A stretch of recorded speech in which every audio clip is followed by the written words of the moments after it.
Hi, Leesa Donner here for Liberty Nation, and with me today is J. David Patterson. Dave is our military affairs correspondent. Welcome to LNTV, Dave.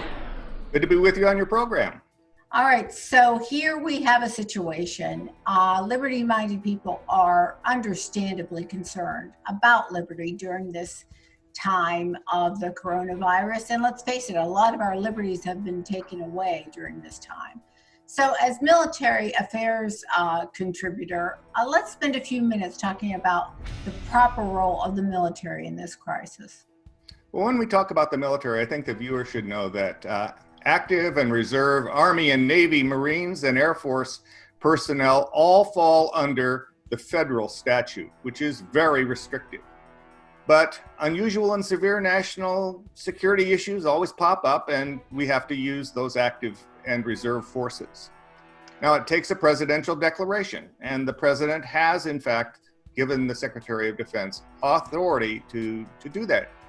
There are also the National Guard forces, on the other hand, and they fall under the state governor's authority.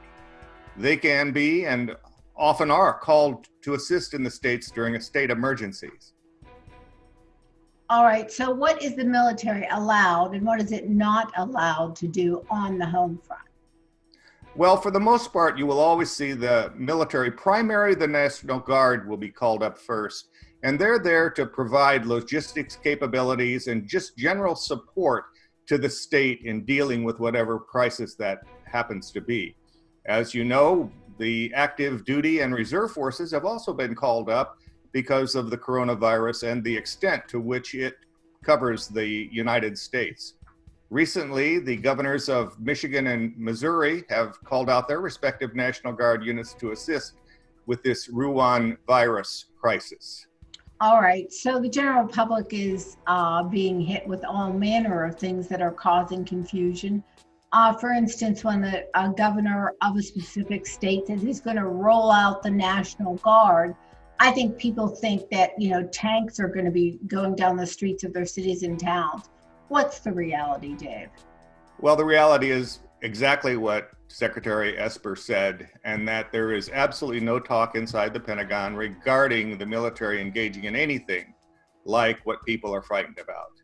From my experience working in the Pentagon and in the field, I just don't see anything like that happening. All right, what good things can the military bring to the table during this unusual time of the coronavirus? Well, first of all, I think people need to realize that in military situations like this, that the Department of Defense's foremost responsibility is military readiness. But as a consequence of this readiness and a byproduct of the readiness, the Defense Department can be on the front lines providing the logistic support, such as you've seen them provide ventilators, protective equipment, and actively providing medical support to the various cities, most notably New York City, and those two Navy hospitals ships, one in New York and one in Los Angeles. Additionally, I think that you can see that President Trump is very much active in this, and that he has provided 840 nurses and doctors to help in New York City.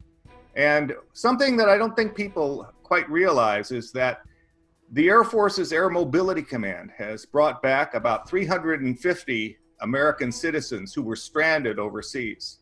So I guess you would wrap this all up and say that we're extremely fortunate as a nation, to have the kinds of people who are willing to put themselves in harm's way, both in terms of this virus and also in terms of being far away in combat. Alrighty, we are out of time. Thank you, J. David Patterson, military affairs correspondent for LibertyNation.com. Thanks so much for joining us today, Dave. Thank you, Lisa. Enjoyed it.